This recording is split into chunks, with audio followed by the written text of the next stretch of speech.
during the opening weekend of the season. 2 weeks of pre-season out of the way. How would you sum up those the 2 weeks and the 4 games you played? Yeah, we're positive. I think obviously something different playing D side or division below. Maybe those games weren't as competitive as we would have hoped, but I feel like we still got something from it. We did a lot of work rolling into that first weekend on our structure for this year. Some changes about how we're going to play.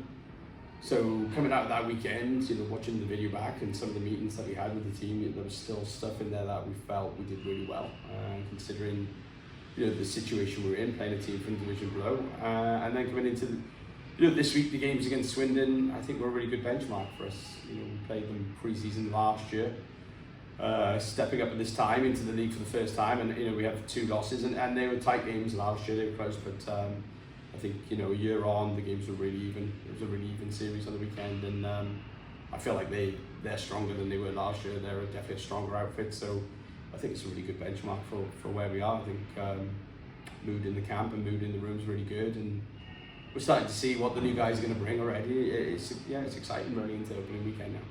Yeah, speaking about the new guys, I mean, as you said, you did play that weaker opposition, so maybe the point totals are inflated a bit, but hiding back into the lineup, you got 9 points over pre-season. So Senis and Lindgren both scoring hat-tricks. You like what they're bringing so far?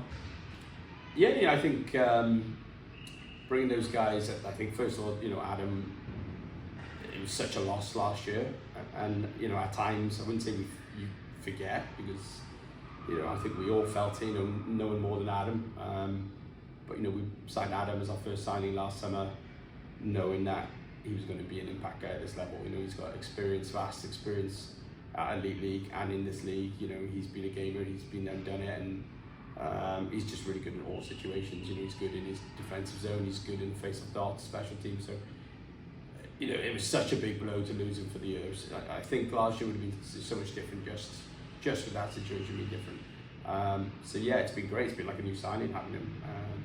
He's been excellent all over the ice. Really like what he brings. And then the new guys that we've signed, I think we knew what we were getting. But you're learning about their character and the type of people they are, and we were pretty thorough with referencing and talking to people this summer about these guys, making sure we were getting guys that were going to fit with our culture and ethos that we're trying to build here. And I think they've been everything that we expected and more. We're super happy with them. They've slotted in, they're smiling, they're laughing, they've kind of brought their characters to the room, but they've also fitted in with the guys who obviously have established relationships in the room, and excited to see them kind of get going now as we get into the real hockey. And another new guy, obviously Tanner, come in during last week. Only saw him for this weekend, but I think there was a lot for fans to enjoy. Particularly for me, the memory is the big shot in the first power play, the first period power play. We bombed one past Perry, just missed the net, and then we score from the recycle. How important do you think he'll be in all situations, but on that power play as well? Yeah, I mean, he's going to be huge for us. We said that about in the summer when we talked about the signing. I think first and foremost, again, references on him as a person were really good, really exciting, and we've seen that already. He's just slid straight in. He obviously started a week later, so the group was kind of rolling already, but he's come straight in and he's fitted into the team house and the room really well, and the guys get along with him really well, and it just kind of fits, in terms of, like I say, we use the word culture, but just the right fit in terms of the type of guy, for sure. And this year we put so much emphasis on that off the ice. Like we want to build something here with the right people. And then on the ice, I think, for people who saw the games on the weekend, I think there's absolutely no doubt he's going to be a real impact player in this league. Not everyone's gone with that import D, which I was kind of surprised at with the rule change to going to 3 this year. I kind of thought everyone would go 2 forwards, 1 D. So I was surprised the number of teams that have gone with 3 forwards. But for us, we know defensively, goals against him, that was a huge focus this summer about us being a better team at the back end. And we saw that on the weekend, he skates so well. He's going to be hard to play against, but then the other end of the ice, he's got an offensive upside and he's got a big shot. So he's going to put some points on the board, and he's certainly going to help our power play. And looking ahead to Leeds specifically, obviously we know what they're about, or we know what they were about last year. You how do you go about looking at a team on the opening weekend of the season when they've made changes? Obviously they've lost, or they've changed all of their imports. They've lost Shudra, among others, but of course still there. How do you go about scouting that team ahead of the first weekend? I mean, it's the same as normal. They've played some games, obviously pre-season, so we've had a chance to kind of watch them through pre-season and just kind of going about the same due diligence you would on a normal weekend.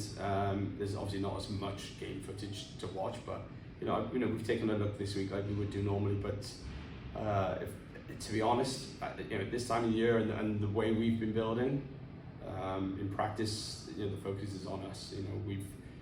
We're developing a style and a system that we believe is going to be successful for us and the group that we've got.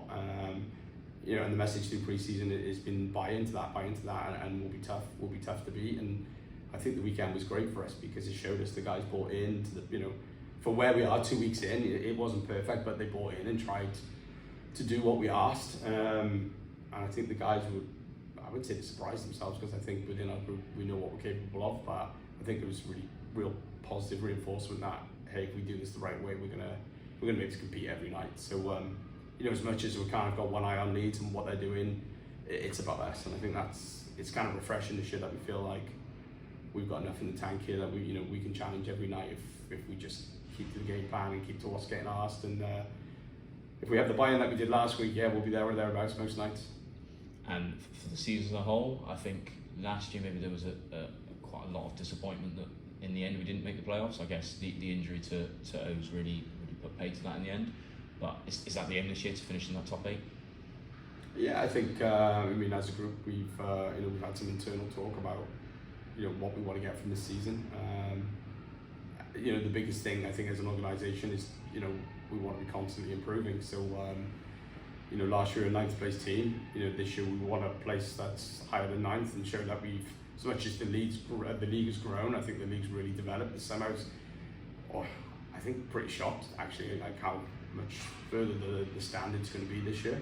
But we've got to make sure that we're ahead of that curve. We've got to make sure that we're growing enough that we're matching those teams and some. So yeah, I think as an organisation, we're disappointed, hand on heart, at 9th last year. So we're looking to be 8 and above, and we want to be playing playoff hockey. The guys were on holiday early last year, and it was kind of bittersweet. The guys like to get away at the end of the season, but they all said the same. They said, it kind of sucks that we should be playing playoff hockey right now. And finally, just to the Pitbulls fans that obviously were here through quite a lot of losses last season, it must be said. What's your message to them for the season ahead? I think the fans were great last year. I mean, whenever we have interviews and we talk about what the positives were, the biggest positive over the last 2 years here has been how this club and organisation's developed off the ice. The fan base, the crowds every night, and when I'm recruiting in the summer, it's the first thing I talk about. I talk about the rink and the area and the fans and how passionate and loud it is here. So we want to give them more to cheer about. Last year there were some good nights, but it just wasn't enough. The weekend it was noisy in here. It was great to get back to it, and obviously give them a win against local rivals. So the message is like, keep coming, keep doing what you do, make this building loud. We want to make this one of the hardest rinks to play in. So keep supporting the guys, and I think it's going to be a positive year.